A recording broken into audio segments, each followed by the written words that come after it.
सत्र न्यायालयात 15 जणांनी अटकपूर्व जामीन अर्ज दाखल केलेला होता।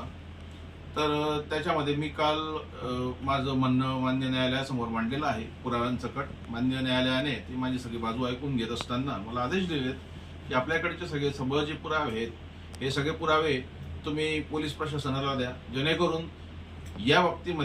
यांच्या बाबतीमध्ये कारवाई करताना मान्य न्यायालयास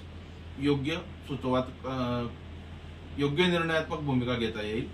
त्याच पद्धतीने या संपूर्ण प्रकरणात धुळे शहरातले भारतीय जनता पक्षाचे म्हणजे सत्ताधारी पक्षातले 3 कलाकार मंडळी आहेत। त्यापैकी एक नगरसेवक आहे, दुसरे जिल्हा परिषदेची तयारी करत आहेत, जिल्हा परिषद निवडणुकीची आता येणाऱ्या, आणि तिसरे एक मोठे नेते आहेत।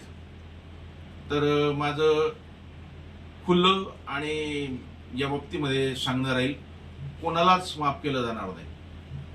जोपर्यंत या प्रकरणाचा सडोतोड सडा लागत नाही, निर्णय लागत नाही, तोपर्यंत कोणालाही सोडलं जाणार नाही।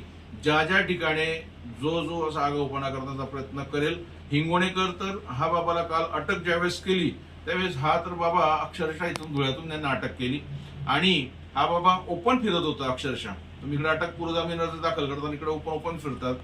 तर काल जे नाशिक आर्थिक गुन्हे शाखेचे जे सिंघम अधिकारी आहेत रामदास शेळके यांनी हिंगोणेकरला सुद्धा जी अटक केली, त्यामुळे शेळके साहेबांचं सुद्धा मनपूर्वक अभिनंदन, धन्यवाद।